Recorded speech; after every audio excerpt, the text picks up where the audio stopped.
I raised my glass of white wine before 50 faces watching me in absolute silence, feeling the weight of each gaze like sharpened blades.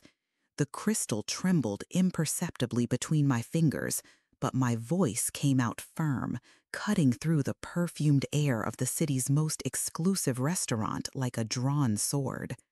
I want to toast not only to Leah's graduation, but to all who, like me, have been underestimated by a simple label. To the invisible ones who keep the gears turning behind the scenes, often without reward, but with the hope that one day they will be recognized. The words echoed through the refined atmosphere, bouncing off the Italian marble walls and Czech crystal chandeliers, as I felt my daughter looking at me with a mixture of pride and remorse that broke my heart. This was the moment in my life where all the years of humiliation, of being treated as invisible, converged into this instant of pure, unadulterated truth.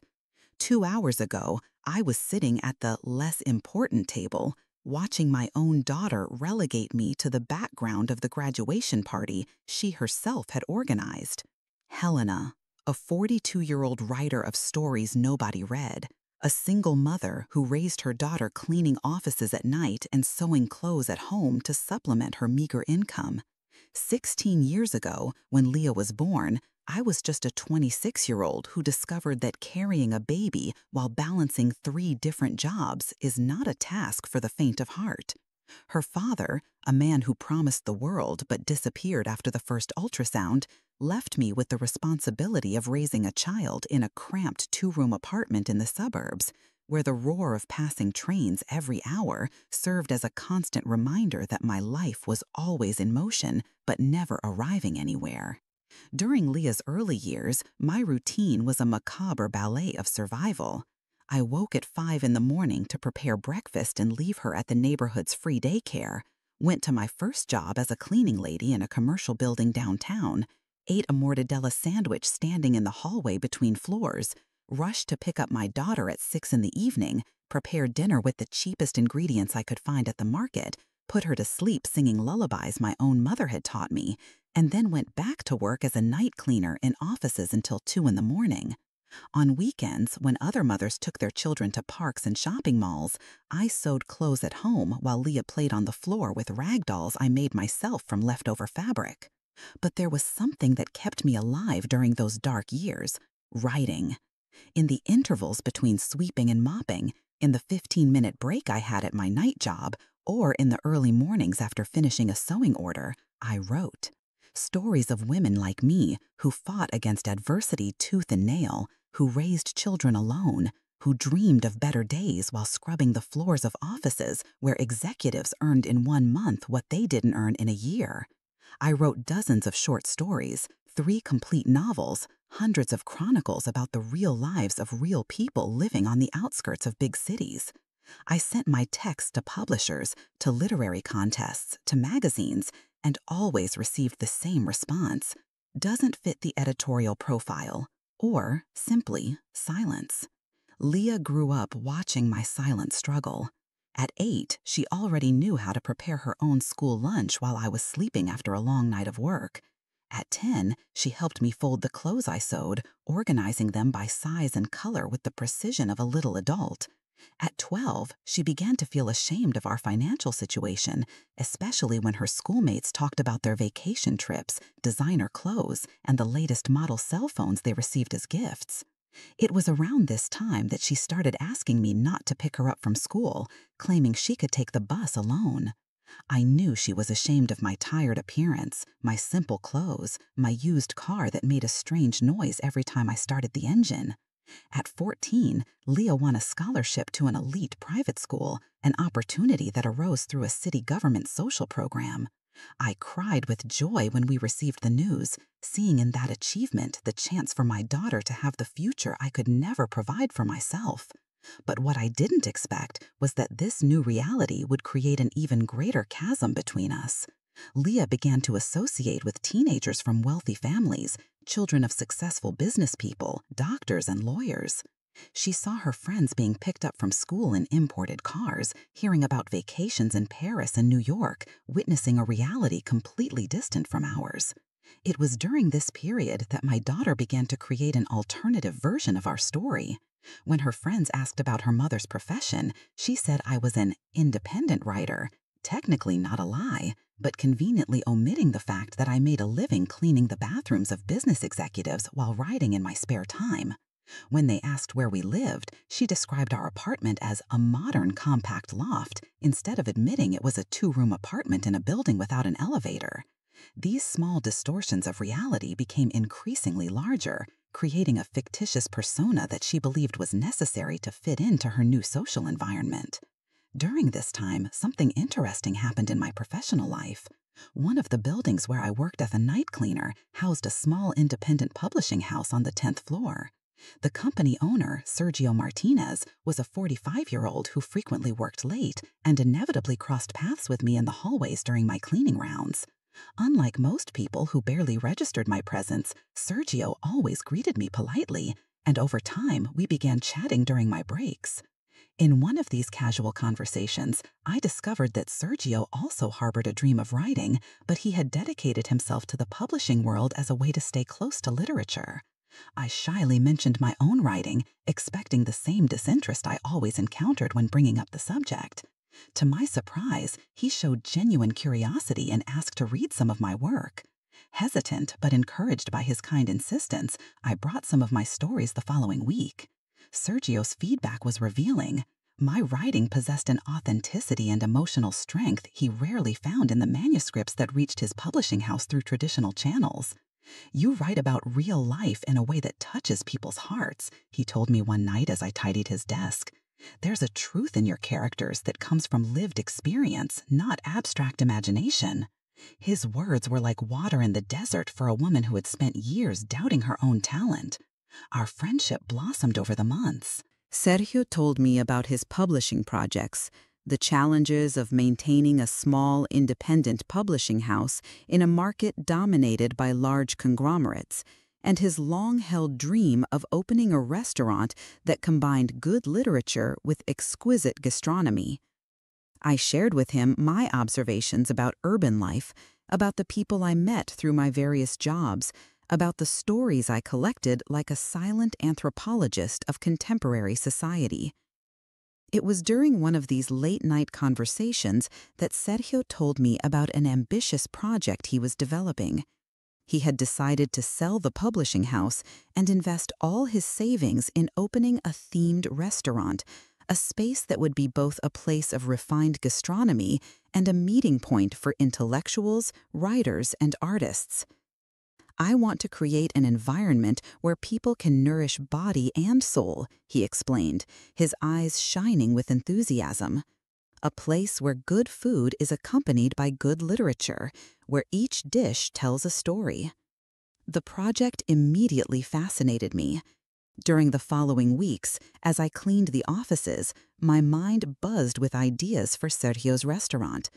I suggested possible names, menu concepts that connected each dish to a classic literary work, proposals for themed events that could attract both gourmets and bibliophiles. Sergio carefully noted each suggestion, incorporating many of them into the developing project. One night, he surprised me with an unexpected proposition. "Helen, you have a unique perspective on this project. I'd like you to be my silent partner. I can't offer financial investment. I know you don't have those resources, but your creative contribution is invaluable. In return, you'd have a share of the profits. And once the restaurant is established, I'd like to create a publishing imprint within the business to publish your books." The offer left me speechless. It was the first time in my life that someone officially recognized the value of my ideas, of my creative contributions. I accepted the offer immediately, knowing that this was a unique opportunity to finally have a space for my literature and, who knows, improve our financial situation in the long run. Over the next 8 months, I divided my time between cleaning jobs and the development of the restaurant, pages and flavors, a name I suggested and which Sergio enthusiastically adopted. I participated in choosing the location, helped develop the decorative concept that blended bookshelves with elegant tables, collaborated on creating a menu where each dish had a small literary story associated with it. I tasted dozens of experimental recipes prepared by the chef Sergio hired, offered suggestions on the ambient playlist, and helped select the books that would be displayed on the decorative shelves. The restaurant opened to great success, quickly becoming one of the city's most sought-after spots among intellectuals, successful entrepreneurs, and opinion leaders. Reservations were highly competitive, the gastronomic reviews were enthusiastic, and the innovative concept was featured in several specialized magazines. To my delight, Sergio kept his promise. 3 months after the opening, we launched the Pages and Flavors Books publishing imprint with my first novel, Cleaning Ladies' Dreams, an autobiographical fiction about a woman who cleans offices at night and writes stories by day. The book received a surprisingly positive reception. Initial sales were modest, but reviews highlighted the authenticity of the narrative and the emotional strength of the characters.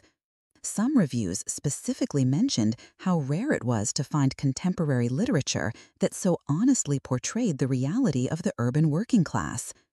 For the first time in my life, I saw my name printed on book covers, received emails from readers who identified with my stories, and participated in small literary events promoted at the restaurant itself. Parallel to this quiet but significant professional success, my relationship with Leah continued to deteriorate. At 16, she had become a sophisticated teenager, fluent in English thanks to the private lessons I managed to pay for with the restaurant's first profits, well-informed about art and culture through the magazines I brought from work, articulate in discussions about literature and cinema that she witnessed at the Pages and Flavors events. Ironically, I had raised a cultured and intelligent young woman who was ashamed of her mother's humble origins. During the preparations for her graduation party, it became clear that Leah intended to keep the two worlds of her life separate. Her friends from the elite school shouldn't find out that her mother was a former cleaning lady who had become a writer by chance. When she announced the party would be at Pages and Flavors, a flicker of hope ignited. Maybe she was finally ready to embrace the different facets of her identity.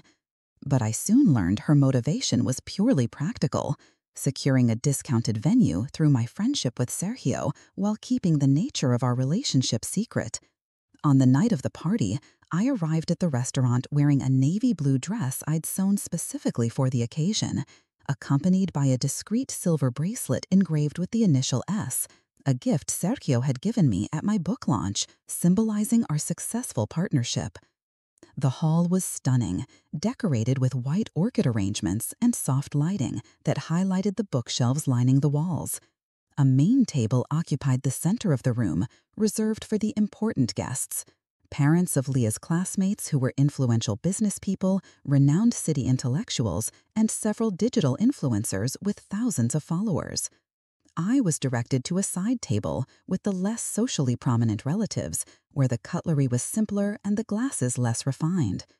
I watched my daughter effusively greet the guests at the main table, introducing herself with ease and dropping sophisticated cultural references she'd absorbed over the years.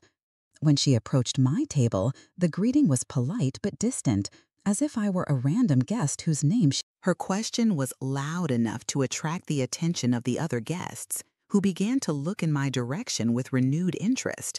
I confirmed with a discreet nod, feeling the weight of the multiplying gazes around me. "We're old friends," I replied simply, without elaborating on the nature of our professional relationship.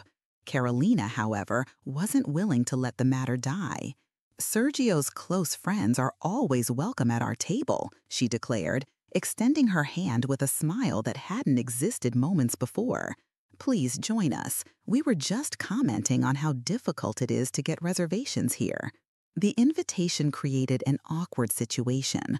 All the guests at the main table turned to observe me, including Leah, who stared at me with an expression of barely concealed panic.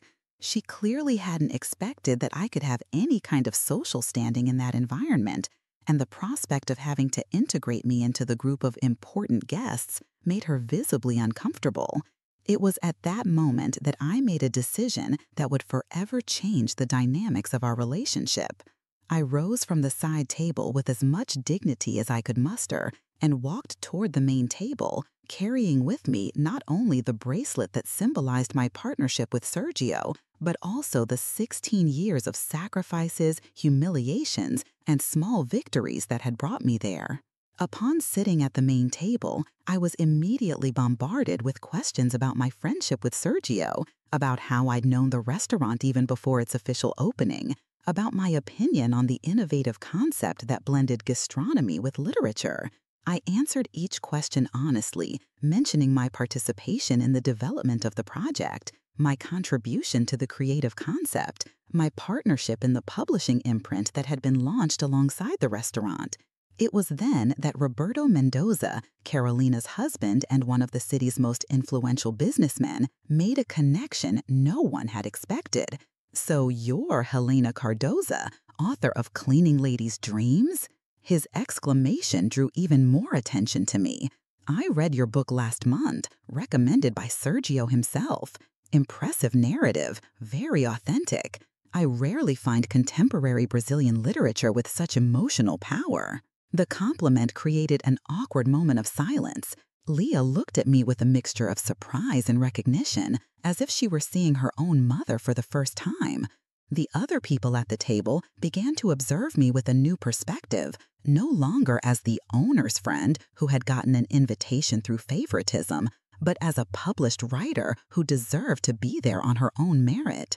If you're following this story and identifying with the complexities of family relationships and the challenges of being recognized for your own worth, be sure to subscribe to the channel to receive more emotional stories like this, which explore the depths of the human experience and teach us about overcoming adversity and dignity. Carolina asked for details about my creative process, showing genuine interest in how she had transformed personal experiences into literature. Other guests joined the conversation, asking questions about my next book, about my partnership with Sergio, about my vision for the future of independent Brazilian literature. Gradually, I realized I was becoming the center of attention at the table, a position I hadn't occupied in sophisticated social contexts for a long time. During this conversation, I observed Leah slowly processing the transformation of her perception of me. She had spent years believing that I was a figure who needed to be hidden, a mother who didn't fit the social standard of her classmates' families. But now I found myself treated with respect and admiration by people she considered important, discovering that I had developed a parallel career she was completely unaware of. The most revealing moment came when Carolina asked about my literary inspirations, and I mentioned how my experience as a night worker had given me access to real-life stories of ordinary people struggling to survive in an unequal society. Truly impactful literature comes from lived experience, not abstract imagination. When you clean offices at dawn, you meet cleaning ladies who are frustrated poets, security guards who are self-taught philosophers, working mothers who raise children alone while dreaming of a better future. These are the stories worth telling. Roberto nodded thoughtfully. That's exactly the authenticity missing in contemporary literature. Most writers come from the educated middle class and write about experiences they only know theoretically. You write about what you've lived through. His words were a public acknowledgement of the value of my unique perspective, something I'd been waiting decades to hear. It was at that moment that I decided to seize the opportunity to do something I'd planned for a long time but never found the right context for. I rose from my chair, picked up my glass of white wine, and asked for everyone's attention. The room gradually fell silent, with all the tables turning their gaze toward me. I want to toast not only Leah's graduation, but to everyone who, like me, has been underestimated because of a simple label, I began, feeling my voice grow stronger with each word. To the invisible ones who keep the gears turning behind the scenes, often without reward, but with the hope that one day they will be recognized. To the mothers who work 3 shifts to educate their children, to the night workers who write poetry during breaks, to the women who sew clothes at home while dreaming of artistic careers, to everyone who has been judged by their appearance or social background before they had a chance to show their true worth. The ensuing silence was charged with emotion. I looked directly at Leah, who stared back at me with tears in her eyes, finally understanding the depth of the sacrifices I had made for her over the years. "Mom, I'm so sorry," she whispered in my ear, her voice choked with emotion. "I didn't understand. I didn't know you were so important here, that you had built all of this with Sergio. I spent so long trying to distance myself from you that I never saw who you really are." I hugged my daughter with all my might, feeling that we had finally found a way back to each other. "You don't need to be ashamed of me, Leah," I replied softly, "but you also don't need to be ashamed of our origins. Everything we've achieved has been through honest work and determination. That's our true legacy." When we separated, I noticed something fundamental had shifted in the atmosphere. The guests looked at me with genuine respect, not just because of my relationship with Sergio or my published book, but because of the dignity with which I had handled a potentially humiliating situation. Leah officially introduced me to her friends as my mother, the writer Helen Cardoso, pronouncing each word with evident pride. For the rest of the evening, I found myself engaged in fascinating conversations about literature, art, and society. Carolina told me about a book club she ran and invited me to be the next featured author. Roberto expressed interest in sponsoring literary events at his cultural center, using my book as an example of the kind of authentic Brazilian literature he wanted to promote. Other people at the main table asked for autographs, shared personal stories of overcoming adversity, and expressed admiration for the courage I had shown in transforming difficult experiences into literary art. The restaurant's chef, Marcus Santos, a talented young man I had met during the menu development, approached the table to greet the guests and, upon seeing me, smiled with genuine recognition. "Mrs. Cardoso, what a pleasure to see you here as a VIP guest. I specially prepared some of your favorite recipes that you suggested during the menu development for tonight." His public statement further confirmed my active participation in the creation of the restaurant, impressing the guests who didn't know the extent of my involvement in the project. Sergio finally appeared in the room, greeting the tables and checking that everything was running smoothly. When he reached our table, he hugged me warmly and addressed the guests. "I hope everyone is getting to know Helen Cardoso, my creative partner and one of the minds behind the concept of this restaurant. Without her ideas and unique vision, Pages and Flavors wouldn't be what it is today." His words were the official public acknowledgement I had deserved for a long time, but had never claimed. The party continued for another 2 hours, but the atmosphere had completely changed.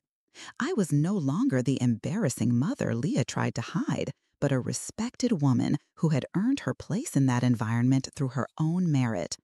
The conversations flowed naturally, touching on topics ranging from literary criticism to sociological analyses of class inequality in contemporary Brazil.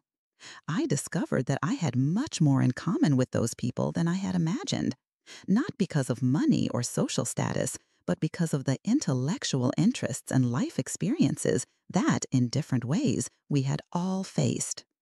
When the party ended, Leah accompanied me to the car, walking in silence for a few minutes before finally breaking the silence. "Mom, I want to apologize for everything. Not just for the party tonight, but for all these years I tried to keep you separate from my social life. I thought I was protecting you, but really I was protecting my own insecurities."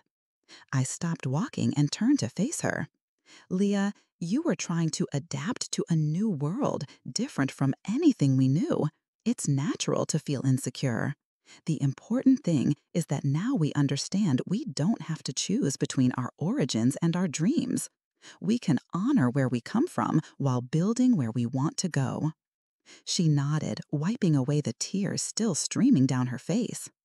"I want to read all your books, get to know your work at the restaurant better. understand how you built all this while I was too busy being ashamed to notice. I want to learn to be proud of my daughter the way I should have been all along." I hugged her again, feeling we had finally found solid ground to rebuild our relationship.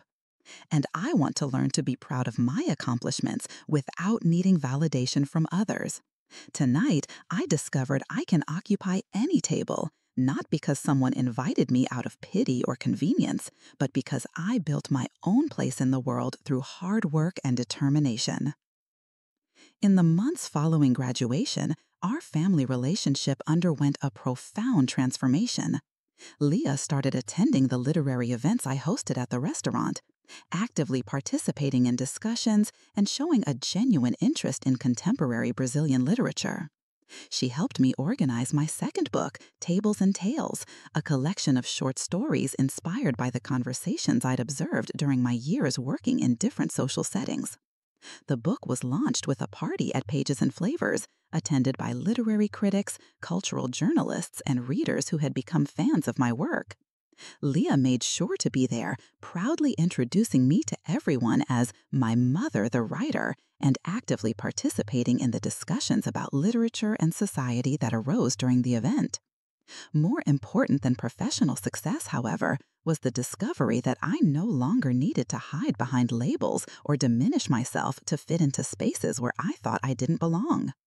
Leah's graduation party had taught me that true inclusion doesn't come from external invitations, but from the courage to claim our own worth and occupy the spaces we deserve. Today, 3 years after that transformative night, I'm a writer with 4 published books, co-owner of a thriving restaurant, and mother of a young college student studying Brazilian literature and intending to pursue an academic career. Leah frequently cites me in her university papers, using my trajectory as an example of engaged literature that arises from lived experience rather than abstract theory. More importantly, our relationship has become a true partnership. She helps me revise my manuscripts, offering perspectives from a younger generation that enriches my worldview. I support her in her academic studies, sharing insights into the Brazilian social reality she analyzes in her research. We discovered that our generational and experiential differences, instead of separating us, created a unique synergy that benefits us both.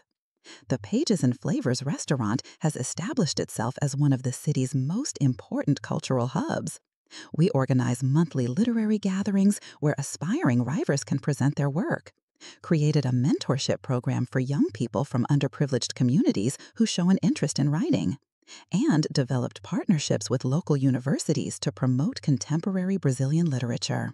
My personal story has become a source of inspiration for many women working in similar conditions to those I faced, demonstrating that it is possible to transform adversity into opportunity without renouncing our origins.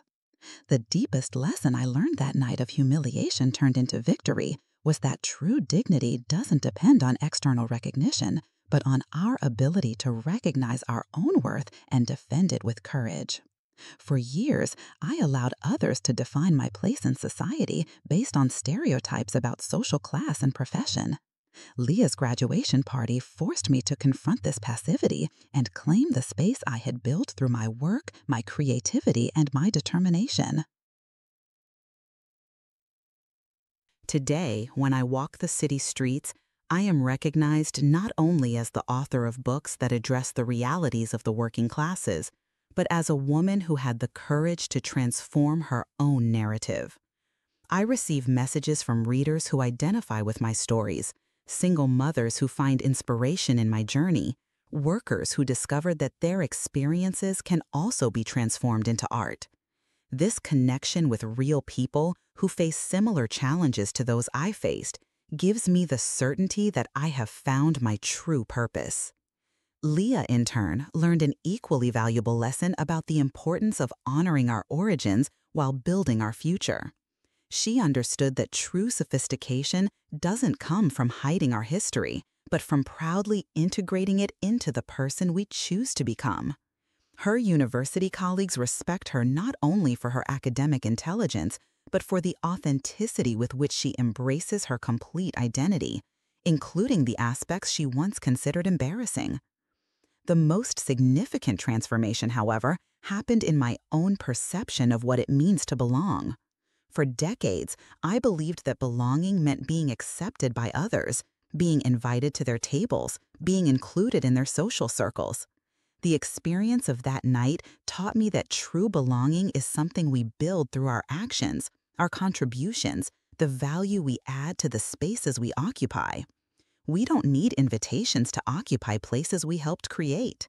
When I raved my glass that night and toasted to the invisible ones who keep the gears turning behind the scenes, I was speaking not only to the guests present, but to all the people who, like me, spent years believing that their contributions were less valuable because they came from humble origins.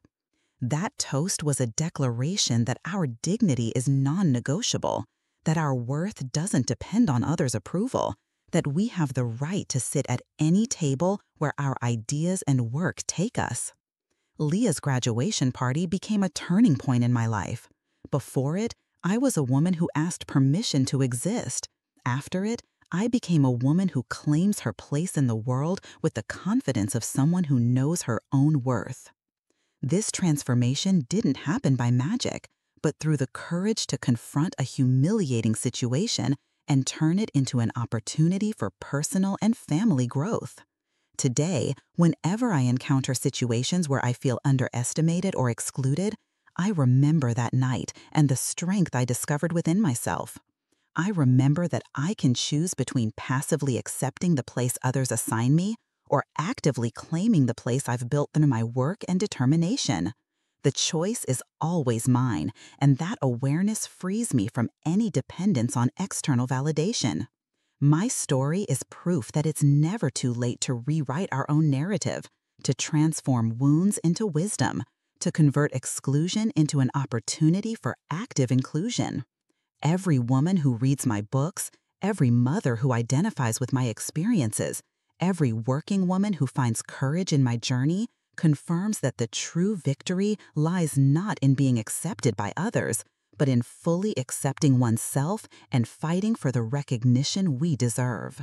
The silver bracelet with the initial S that I wear to this day is not just jewelry, but a symbol of the partnership I built with Sergio, of the friendship that blossomed in the unlikely setting of a commercial building where I worked as a cleaning lady and he as an editor. It represents all the genuine connections we can build when we show ourselves authentically, all the opportunities that arise when we have the courage to share our ideas, all the dreams that can become reality when we find people who value our contribution. When I look back and see the woman I was before that transformative night, I feel a mixture of compassion and pride. Compassion for the insecurity that made me accept for so long a place less than I deserved. Pride in the courage I finally found to claim my rightful place in the world. The journey of self-discovery never ends, but that night gave me the tools to face any future challenge with the dignity of someone who knows her own worth. Leah and I learned together that true love between mother and daughter doesn't require us to hide parts of ourselves to be accepted. On the contrary, the deepest love is the one that celebrates our complete story, that finds strength in our struggles, that transforms our vulnerabilities into sources of connection and inspiration. Our relationship today is stronger because it went through the test of conflict and emerged with a more mature understanding of what it means to support each other. The table where I sat that night, first on the side, then at the head, became a metaphor for my whole life. We all have the right to occupy the head of the table in our own stories, to be the protagonists of our narratives, to claim the recognition we have built through our work and determination. We don't need to accept secondary places when we have the talent and courage to occupy center stage. That's the lesson I want to leave for all women who, like me, have felt invisible, underestimated, or excluded. You have the right to occupy any table, any space, any position you have earned through your merit. Don't let others decide for you where you belong. Know your own worth, claim your place in the world, and have the courage to toast to your own greatness, even when, especially when, others can't yet see it.